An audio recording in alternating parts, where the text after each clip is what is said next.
জেলার মধ্যে যদি এরকম ধরনের ঘটনা ঘটে, এটা অত্যন্ত ভয়ানক। 13 বছর, 14 বছর, 15 বছরের ছেলে মেয়েদের কাছ থেকে রক্ত নিয়ে তাদেরকে 300 টাকা দেওয়া হচ্ছে, আর যে নিয়ে আসছে তাকে 1000 টাকা দেওয়া হচ্ছে। এগুলো কোনো মতেই আমরা সহ্য করব না। স্ট্রিক্ট থেকে স্ট্রিক্টেস্ট পানিশমেন্ট হবে, এটুকু আপনারা ভরসা রাখুন।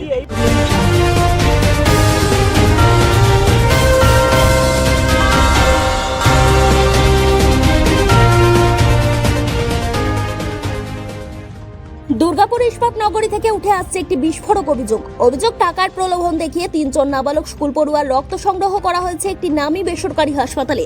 অভিযোগ অনুযায়ী দুর্গাপুরের ইস্পাত নগরীর একটি বেসরকারি স্কুলে 3 জন নাবালক পড়ুয়াকে টাকার লোভ দেখিয়ে বিধাননগরের একটি নামী বেসরকারি হাসপাতালে নিয়ে যাওয়া হয়। সেখানে এক রোগীর আত্মীয় পরিচয় দিয়ে তাদের কাছ থেকে রক্ত নেওয়া হয়। সবচেয়ে ভয়ঙ্কর বিষয়টি হলো রক্ত সংগ্রহের জন্য সরকারি নথিতে নাবালকদের বয়স বদলে সাবালক দেখানো হয়েছিল। সূত্রের খবর, এই চক্রের নেপথ্যে ওই স্কুলেরই এক প্রাক্তন ছাত্রের নাম উঠে এসেছে। তবে এর পেছনে আরো বড় কোনো সংঘবদ্ধ এজেন্ট চক্র কাজ করছে কিনা তা খতিয়ে দেখা হচ্ছে। কি হয়েছিল বলতে, এক দেবপ্রিয় বলে একটা ছেলে আমার বোন, মানে ওখানে ছেলেকে কী সব বলে নিয়ে গেছে, গিয়ে ব্লাড নেওয়া হয়েছে। এখন টাকা পয়সা লোক টোপ দেওয়া এই করেছে। এই কমপ্লেন করলাম তো ওরা দেখছে এখন হসপিটালে কি হয়েছে, কেন নিয়েছে, কি কাকে দিয়েছে। দেখো 15 বছর এর আগে কখনো ব্লাড দিয়েছে? আমার ছেলে 15 বছর কেউ ব্লাড দেয় না, জানতে পারছি না। আমার কি বলেছিল আমি জানিও না। আমাকে স্যার বলেছে যে স্যার স্কুলের স্যার বলে জানিয়েছে যে হ্যাঁ আপনার ছেলের এই কেস হয়েছে। স্যার বলেছে বলে আমি জানতে পেরেছি। ছেলে কিছু বলেনি, ছেলেকে বলতে বারণ করেছে যে বলবি না তোর বাবা টাবাকে গার্জেনকে। কত টাকা দিয়েছিল সেটা তো আমি জানিও না। টাকা দিয়েছে কি দিয়েছে ওরাই জানে। পঞ্চায়েত একশো ও কী করেছে না করেছে সেটা আমি কিচ্ছু জানি না। এই যে মানে আমি তো চাই যে হ্যাঁ যে করেছে এই কাজটা সেটা যেন ইয়ে হোক। আর হসপিটালকেও করা উচিত যে কেন বাচ্চাদের যে ব্লাড নিচ্ছে কেন জানাবে না গার্জেনকে। কত বয়স আছে না আছে কেন নিল। আমার বাচ্চা কোন স্কুলে পড়ে? ডিআইসি কোন ক্লাস? 9 তো থাকবে বাচ্চাটা। এই বাচ্চা নিচে এখন আমার ছেলে নিচে আরও অন্য কারো নিতে পারে, বা এখন কত জায়গায় ঢুকছে কোনো ঠিক তো নাই, আর চলছে না সেটা তো জানি না। গ্যাং আছে তো, নাহলে এইটুকু বাচ্চা ছেলের কীরকম করে কথাবার্তা দেখবেন, যাকে ধরে নিয়ে এসছি কোনো কথাবার্তা শুনলে বুঝবেন যে আরও বড় কিছু আছে। আপনার ছেলে কিছু বলেনি? তারপরে কিছু বলে না, ও তো ভয়ে কিছু বলে না। এই দেখুন যে ওকে বুঝিয়েছে যে একটা বাচ্চার কিছু হয়েছে, ভাই দিতে তোর মা বাবার কিছু কোনোদিন ব্লাড লাগে তাহলে দিতে পারে। সেই বিষয় ঠিক আছে, ও তো বাচ্চা অত কিছু বোঝেনি। চলো ঠিক আছে দিয়ে দিচ্ছি, করলাম লিখিত জমা দিলাম, দেখা যাক। কোনো রিসিপ্ট কপি দিয়েছে? না, এখন রিসিপ্ট কপি দেয়নি। বললো আগে দেখেনি কি হয়েছে না হয়েছে, কাকে ব্লাডটা দিয়েছে, দেওয়ার পর যদি জানতে পারে তারপরে। এই বিষয়ে স্কুলের প্রিন্সিপাল জানান, তিনি বিষয়টি জানতে পারার পরই পুলিশকে জানিয়েছে। এজেন্টের মাধ্যমে নাবালকদের শরীর থেকে রক্ত নেওয়া হচ্ছে। এটি অত্যন্ত গুরুতর এবং বড় ধরনের অপরাধ। ঘটনা প্রকাশ্যে আসতে অভিভাবকদের সঙ্গে নিয়ে স্কুল কর্তৃপক্ষ দুর্গাপুর থানায় লিখিত অভিযোগ দায়ের করে। ঘটনাটা অ্যাকচুয়ালি আমি জানতে পারি মাস তিনেক আগে, যে কিছু বাচ্চাকে বিভিন্নভাবে ভুলিয়ে, যে একজন ব্লাড লাগবে এইভাবে ভুলিয়ে ব্লাড নিয়ে যাচ্ছিল বিভিন্ন স্কুলের বাচ্চাদের। তো ব্লাড দিতে নিয়ে যাচ্ছিল। তো আমি যেহেতু ডিআইএসপিতে সার্ভিস করি, তো আমি ঘটনাটা একটু খোঁজখবর নিয়ে দেখি, হ্যাঁ ঘটনাটা সত্য। তারপরে আমাদের প্রিন্সিপাল ম্যাডামকে জানাই। প্রিন্সিপাল ম্যাডামও একটা জায়গা থেকে তার ইন দ্য মিন টাইম খবরটা পান যে বাচ্চাদেরকে ভুলিয়ে তাদের কাছ থেকে ব্লাডটা নিয়ে যাচ্ছে।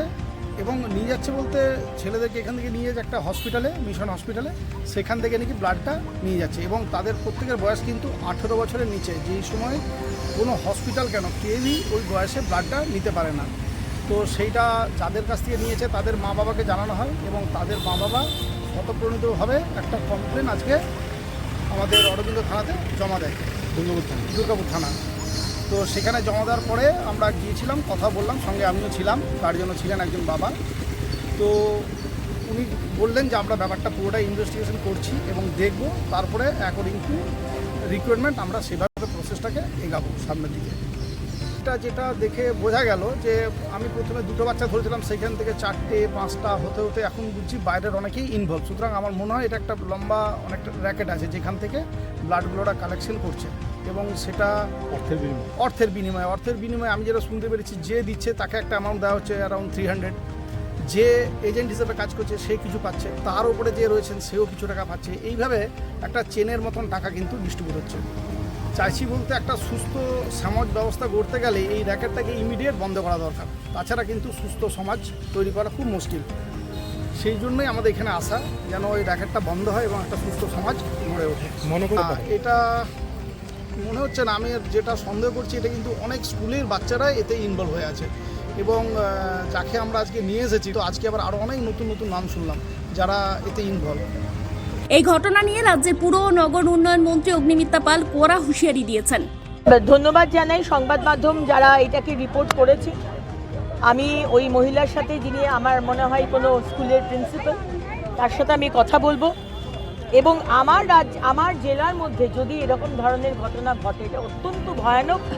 13 বছর, 14 বছর, 15 বছরের ছেলে মেয়েদের কাছ থেকে রক্ত নিয়ে তাদেরকে 300 টাকা দেওয়া হচ্ছে, আর যে নিয়ে আসছে তাকে 1000 টাকা দেওয়া হচ্ছে। এগুলো কোনো মতেই আমরা সহ্য করব না। স্ট্রিক্ট থেকে স্ট্রিক্টেস্ট পানিশমেন্ট হবে, এটুকু আপনারা ভরসা রাখবেন। এই বয়সে এবার হিন্দিতে রক্ত নেওয়া যায়? কোনোদিন রক্ত নেওয়া যায় না, অ্যাডাল্ট ছাড়া কোনোদিন রক্ত নেওয়া যায় না যতদূর আমি জানি। এবং অ্যাডাল্ট হলেও তার কি অসুখ বিসুখ আছে সেটা দেখে তারপরেই রক্ত দেওয়া যায়। আমার ডায়াবেটিস আছে, আমি কাউকে রক্ত দিতে পারবো না, সুতরাং এইগুলো দেখে দেওয়া যায়। ছোটবেলায় কোনো বাচ্চাকেই রক্ত এরকমভাবে নেওয়া যায় না। কিন্তু আজকে এই পকেট মানি পাওয়ার জন্য বা যাদের সংসারে অভাব আছে তারা জানে না, তারা ভাবছে যে ছেলে মেয়েকে পাঠিয়ে দেবো, 300 টাকা সংসারে চলে আসবে। এটা চলতে পারে না। তাহলে এই হাসপাতালগুলো নিচ্ছে কি করে, কি ব্যবস্থা নেবে? আমি সম্পূর্ণ আমি পুরো তদন্তটা করি, আমি পুলিশকে জানাচ্ছি, আমি প্রিন্সিপাল যিনি রিপোর্ট করেছেন তার সাথেও কথা বলবো, পুরো বিষয়টা তদন্ত হোক। কিন্তু এটুকু আপনাদের আশ্বাস দিতে পারি যে যারা দোষী হবে তারা কিন্তু খুব সাংঘাতিক পানিশমেন্ট পাবে।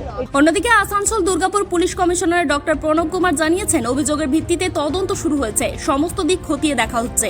একটা অভিযোগ আমরা পেয়েছি, তো আমরা ওটাকে ইনকোয়ারি করে দেখছি কি ব্যাপারটা আছে। পাশাপাশি এই ঘটনা সামনে আসতেই নড়ে চড়ে বসেছে হাসপাতাল কর্তৃপক্ষ এবং তারাও বিষয়টি তদন্ত শুরু করেছেন। এটা তো আপনাদের ইয়েতে আমি শুনছি, কিন্তু কথাটা হচ্ছে কি, ব্লাড যে ডোনেশনটা, ব্লাড ট্রান্সফিউশন যেটা আছে, সেটা কিন্তু একটা গাইডলাইন্সে চলে, সেটাকে বলা হয় ন্যাকো গাইডলাইন্স। আরেকটা যেটা হচ্ছে ন্যাশনাল ব্লাড ট্রান্সফিউশন গাইডলাইন্স। সেই গাইডলাইন্সের অনুসারে একটা কনসেন্ট ফর্ম থাকে, যে কনসেন্ট ফর্মটা যে ব্লাড দেয় সে সেটাকে সাইন করে। নাও ব্লাড ডোনেশনটা কিন্তু একটা voluntary act under the provision of the national blood transfusion council, and এটা কিন্তু ডোনারদের অ্যালাউ করা হয় টু ব্লাড ডোনেট করার জন্য যদি তার কিছু এলিজিবিলিটি ক্রাইটেরিয়া ম্যাচ করে। Eligibility criteria has to be fulfilled. এর মধ্যে এলিজিবিলিটি ক্রাইটেরিয়া হচ্ছে, একটা হচ্ছে নাম্বার 1 ইজ দ্য এজ হওয়ার কথা 18 থেকে 65 ইয়ার্সের মধ্যে, that is one part. Second হচ্ছে তার ওয়েটটা 45 কেজির উপরে হওয়ার কথা, এবং আরেকটা হচ্ছে হেমোগ্লোবিন পার্সেন্টেজ কত আছে, it should be more than 12.5 gram per decilitre. তারপরে আছে তার পালস রেট, যেমন 120 পালস, 140 পালস হবে না। Pulse rate should be normal around 60 থেকে 100। Blood pressure should be normal 110, 70 থেকে 120, 80 একটা ব্লাড প্রেশার নর্মাল থাকার কথা, এবং তার কোনো শরীরে জ্বর থাকবে না, টেম্পারেচার। তো এইগুলো কিছু ক্রাইটেরিয়া দেখা হয়। আর দেখা হয় কি, ওনার টেম্পোরারি মানে কোনো অসুখ হয়েছিল কিনা, প্রেগন্যান্সি, মেয়ের যখন ব্লাড দেয়, প্রেগন্যান্সি, রিসেন্ট সার্জারি, ভ্যাকসিনেশন, এগুলোতে টেম্পোরারি রেফারেল হয়। এবং পার্মানেন্ট রেফারেল কখন হয়, যার হয়তো কোনো ক্রনিক ডিজিজেস যে ভুগছে। তো এই ক্রাইটেরিয়াগুলোকে ম্যাচ করার পরে আমরা কিন্তু এটাকে ম্যাচ করে তারপরে we allow for the blood donation. তো এটা খুব স্ট্রিনজেন্ট প্রসেস, কিন্তু হতে পারে যে এই যে এজের যেই ডিমার্কেশনটা 16 ইয়ার্স আর 18 years, it make very difficult to differentiate. যদি কেউ ফ্রড করছে, কেউ যদি এখন 15 বছরের বাচ্চাকে আমাদের কাছে নিয়ে আসছে 18 ইয়ার্স, এটা কিন্তু আমরা হয়তো ধরতে পারি না। এমনি কোনো কেসেস কিন্তু একটা এলিমেন্ট অফ ডাউট যদি থাকে, তখন আমরা ইমিডিয়েটলি ওই ডাউটকে ক্ল্যারিফাই করি যে বয়স কত। তো দিস ইজ দ্য থিং। হসপিটালের তরফ থেকে এইসব জিনিস যে বাচ্চাদের নেবো এই নয়, আমাদের পুরো স্ট্রিক্ট একটা ক্রাইটেরিয়াস অনুসারে এই blood transfusion. National transfusion guidelines কিন্তু আগে কোনোদিনও বলেনি যে কোনো একটা যে ইউজ দিস বলে আধার কার্ড। আমরা এখন ভেবেছি যে ফরে ব্লাড ডোনেশন, কিন্তু ব্লাড ডোনেশন একটা ভলেন্টারি অ্যাক্ট। একটা এমার্জেন্সি হলো ব্লাডটা ডোনেট, হয়তো তার কাছে নেই। তো এখন যেহেতু আমাদের we are going for digitalization, এখন যেহেতু ডিজিটাল ইন্ডিয়া, তার জন্যে আই থিঙ্ক আমরা তার জন্য রিসেন্টলি আমরা একটা পলিসি করে দিচ্ছি যে ব্লাড ট্রান্সফিউশনের জন্য ম্যান্ডেটরি আধার বা আরও কোনো এজেন্স ভেরিফিকেশন আমরা করি। না। আগে কিন্তু এটা হতো না বা কোনো কোথাও হয় না, কোনো গাইডলাইন্স নেই যে এইজ ভেরিফিকেশন করে এটা করা উচিত। কিন্তু ওখানে কি ওটাতে একটা ক্রাইটেরিয়া নয়, আরো অনেকগুলো ক্রাইটেরিয়া আছে। 13-14 তো আমার তো আমাদের কাছে যা ডকুমেন্টেশন আছে, দুজনের মনে হয় তারা 18 আর 19 ইয়ার তারা লিখেছে, 18 বা 19 বছর। সেটাই কনফিউশন 16 বছর 17 বছর হবে হয়তো, কিন্তু এত ছোট। তাহলে কি আপনার আধার কার্ড বা কিছু ডকুমেন্টস দেখেন? আধার কার্ডের ভেরিফিকেশন হয় না এখন পর্যন্ত, হয় না, but now we have made a protocol. মানে এই ঘটনাটার পরে পর থেকে আমরা যেটা একটা শিক্ষা পেয়েছি এটাতে, কেন কি ব্লাড ট্রান্সফিউশন করতে গেলে বা ব্লাডের ডোনেশন করতে গেলে দেওয়া লট অফ আদার ক্রাইটেরিয়াস, বাকি সব ক্রাইটেরিয়াগুলো ম্যাচ করছে। দেখুন ওয়েটটা ম্যাচ করছে। একটা 12 বছরের ছেলে ওয়েট হচ্ছে 65 কেজি, একজনের ওয়েট হচ্ছে 65 কেজি, একজনের ওয়েট হচ্ছে 52 কেজি। সে তরফ থেকে এমনি কোনো নেক্সাসকে আমরা অ্যাডভোকেট করি না, প্রপাগেট করি না। হ্যাঁ, it is always a voluntary donation. আর আমাদেরটা হচ্ছে রিপ্লেসমেন্ট ডোনেশন, আমাদেরটা রিপ্লেসমেন্ট ডোনেশন। আপনার একটা টাকার জন্য বাচ্চাদের জীবন নিয়ে খেলা, এটা শুধু অপরাধ নয়, এটা মানবতার বিরুদ্ধে জঘন্য কাজ। আপনার বাড়ির বাচ্চার খেয়াল রাখুন, অচেনা কেউ টাকার লোভ দেখালে সাবধান করুন। এই ঘটনা নিয়ে আপনার মতামত কি কমেন্টে জানান, ভিডিও শেয়ার করে সবাইকে সচেতন করুন। আর এরকম গুরুত্বপূর্ণ খবরের জন্য চ্যানেলটি সাবস্ক্রাইব করে রাখুন। দেখা হচ্ছে পরের ভিডিওতে।